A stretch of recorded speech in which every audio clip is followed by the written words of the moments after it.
ஒரு அடர்ந்த வனப்பகுதியின் வடக்கு திசையில் கதிர் என்ற கழுகு தன் குடும்பத்துடன் ஒரு உயரமான பாறையின் உச்சியில் வாழ்ந்து வந்தது. அதற்கு சற்று கீழே இருந்த பெரிய ஆலமரத்தில் மீனாக்குருவி வசித்து வந்தது.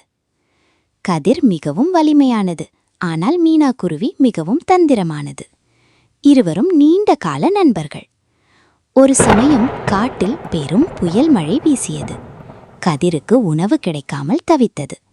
அப்போது மீனாக்குருவி தன் சேமிப்பிலிருந்த உணவை பகிர்ந்து கொடுத்து கதிரின் குடும்பத்தை காப்பாற்றியது.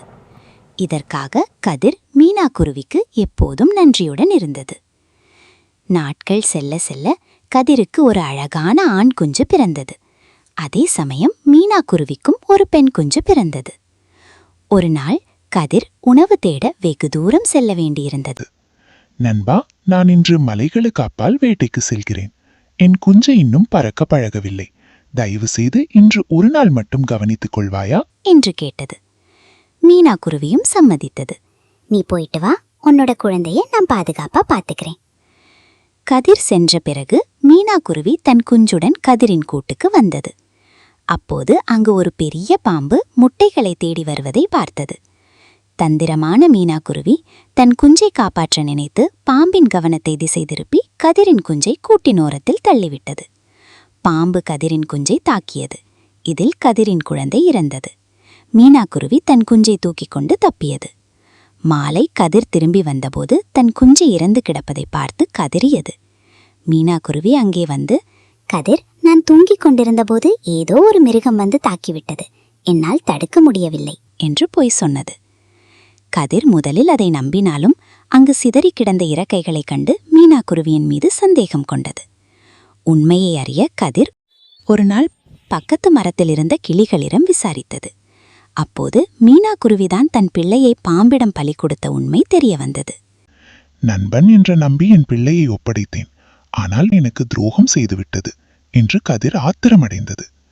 பழிக்கு பழியாக உணவு தேட சென்றபோது பழிவாங்கும் எண்ணத்தில் கதிர் மீனாக்குருவி கூடியிருந்த கிளையை தன் பலமான நகங்களால் பிடுங்கி கீழே எறிந்தது. இதில் மீனாக்குருவின் குஞ்சு காயமடைந்து இறந்துவிட்டது. மீனாக்குருவி திரும்பி வந்து இதை பார்த்தபோது பெரும் அதிர்ச்சி அடைந்தது. கதிர், நீ என் நண்பன் என்று நினைத்தேன், ஆனால் நீ இப்படி செய்துவிட்டாயே என்று கத்தியது. கதிர் பதிலுக்கு, நீ செய்த துரோகத்திற்கு இதுதான் தண்டனை, பழிக்கு பழி வாங்கிவிட்டேன் என்று சொல்லிவிட்டு பறந்து சென்றது. ஆனால் மீனாக்குருவி கதிரை விட தயாராக இல்லை. உன் கணக்கு முடிந்துவிட்டதாக நீ நினைக்கலாம், ஆனால் என் பழிவாங்கும் படலம் இப்போதுதான் தொடங்குகிறது என்று சபதம் எடுத்தது.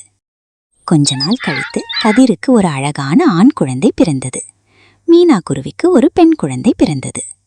கதிருக்கு ஆண் குழந்தை பிறந்ததை அறிந்த மீனாக்குருவி காட்டில் இருந்த ஒரு நரியிடம் சென்று, நரியாரே, கதிர் என்று மலை உச்சிக்கு செல்லவில்லை.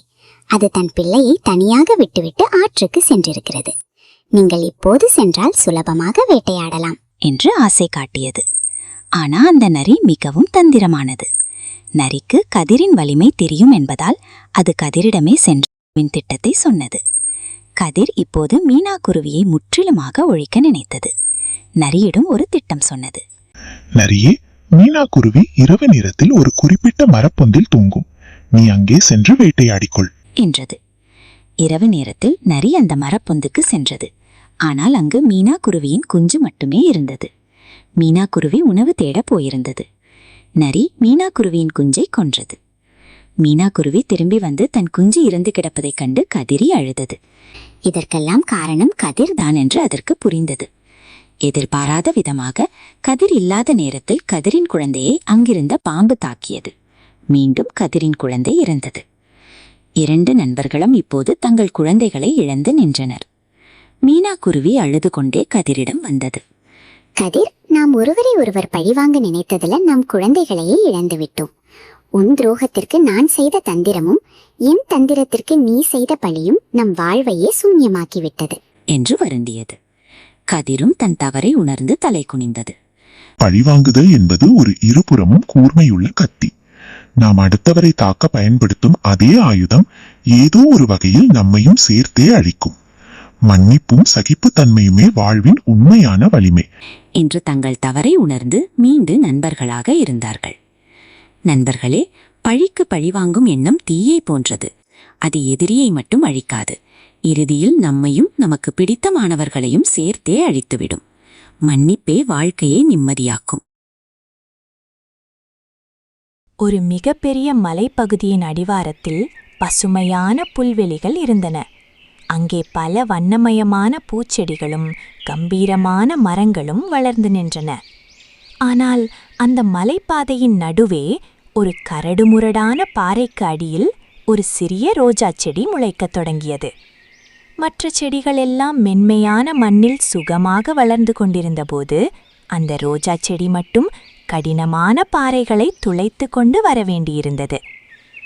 ரோஜா செடி மெதுவாக வளர்வதை பார்த்த அருகிலிருந்த ஒரு பருமனான ஆலமரம் சிரித்தது. ஏய் சின்ன செடியே, நீ எங்கே முளைத்திருக்கிறாய் என்று உனக்கு தெரியுமா? இந்த பாறையை துளைத்து கொண்டு உன்னால் ஒருபோதும் வளர முடியாது. பேசாமல் இந்த பாறைக்குள்ளேயே உன் வாழ்வை முடித்துக்கொள் என்று ஏளனம் செய்தது. அருகிலிருந்த மல்லிகை செடிகளும், ஆமாம், உன்னை பார்த்தால் செடி என்றே சொல்ல முடியாது, ஏதோ கல்லை பிளந்து வரும் கத்தி போல இருக்கிறாய் என்று கேலி செய்தன. அந்த ரோஜா செடி மிகவும் வருத்தமாக இருந்தது. கடவுளே, மற்ற செடிகளுக்கு மென்மையான மண்ணை கொடுத்த நீ எனக்கு மட்டும் ஏன் இந்த பாறையை கொடுத்தாய் என்று கண்ணீர் விட்டது. அழுகையை கேட்ட ஒரு சிறிய எறும்பு அதன் அருகில் வந்தது. ஏய் ரோஜா செடியே, நீ ஏன் வருத்தப்படுகிறாய்? நீ இந்த பாறையை துளைத்து வெளியே வந்தால் நீதான் இந்த காட்டிலேயே மிகவும் வலிமையான செடியாக இருப்பாய் என்று ஊக்கப்படுத்தியது. நாட்கள் நகர்ந்தன. அந்த ரோஜா செடி தன் வேர்களை பாறையின் இடுக்குக்குள் மெல்ல மெல்ல செலுத்தியது. ஒரு நாள் சஞ்சு என்ற ஒரு பெரிய யானை அந்த பக்கம் வந்தது. சஞ்சுவுக்கு மிகவும் தாகமாக இருந்தது. மலை உச்சியிலிருந்த ஒரு சுனையில் தண்ணீர் குடிக்க அது சென்றபோது அதன் கால் தவறி அந்த சின்ன ரோஜா செடி இருந்த பாறையின் மீது பட்டது. பாறை லேசாக நகர்ந்தது. அதனால் ரோஜா செடியின் மென்மையான தண்டு நசுங்கியது. ஐயோ, என்னால் இனி வளர முடியாது போலிருக்கிறதே என்று அந்த ரோஜா செடி துடித்தது. அப்போது அங்கு வந்த மினாக்குருவி காயங்களை பார்த்தது. நம்பிக்கையை விடாதே, காயம்பட்ட மரம்தான் இன்னும் வலிமையாக வளரும். ரோஜா செடியே, கவலைப்படாதே, நான் உனக்கு உதவுகிறேன் என்று கூறி தினமும் ஆற்றுக்கு சென்று தன் அலகால் தண்ணீர் கொண்டு வந்து வேர்களில் ஊற்றியது. எறும்பு தன் நண்பர்களை அழைத்து வந்து வேர்களுக்கு தேவையான ஊட்டச்சத்து மிக்க இலைத்தலைகளை சேகரித்து போட்டது. சுமார் 1 மாதம் கடந்திருந்தது. அந்த ரோஜா செடியின் காயங்கள் ஆறி அது முன்பை விட வலிமையாக வளர்ந்தது. அதன் தண்டு இப்போது பாறையை விட உறுதியாக தெரிந்தது. அந்த பாறையின் இடுக்குகளை தனக்கு சாதகமாக பயன்படுத்தி தனது வேர்களை பூமியின் ஆழத்திற்கு தள்ளியது. ஒரு நாள் அந்த பகுதியில் யாரும் எதிர்பார்க்காத வகையில் கடும் புயல் வீசியது. மின்னல்கள் வெட்டின. காற்று மரங்களை வேரோடு பிடுங்கி எரியும் வேகத்தில் வீசியது.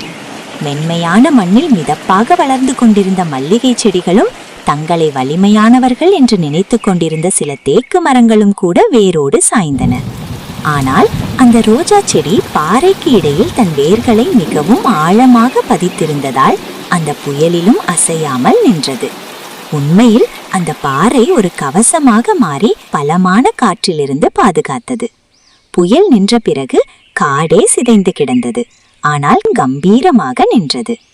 புயல் நின்ற பிறகு சாய்ந்து கிடந்த மற்ற மரங்கள் ஆச்சரியத்துடன் ரோஜா செடியை பார்த்தன. எங்களை மன்னித்து விடு ரோஜா செடியே, மென்மையான மண்ணில் இருந்த நாங்கள் எளிதில் விழுந்து விட்டோம். ஆனால் கஷ்டப்பட்டு பாறையில் வளர்ந்த நீ உறுதியாக நிற்கிறாய். உன் உழைப்புதான் உன்னை காப்பாற்றியிருக்கிறது என்று ஆலமரம் வருந்தியது. அந்த நேரத்தில் ரோஜா செடியின் உச்சியில் ஒரு அழகான அடர் சிவப்பான ரோஜா மலர்ந்தது.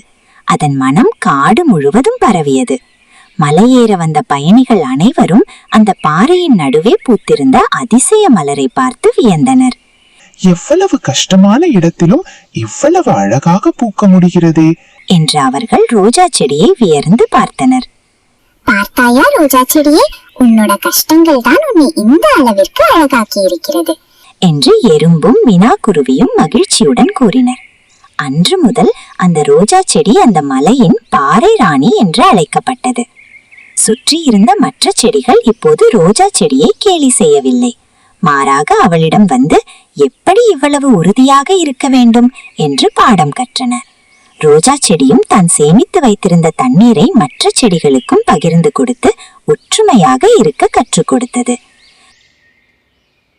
ஒவ்வொரு முள்ளும் போராட்டத்தின் அடையாளமாகவும் ஒவ்வொரு இதழும் அன்பின் அடையாளமாகவும் காட்சியளித்தது.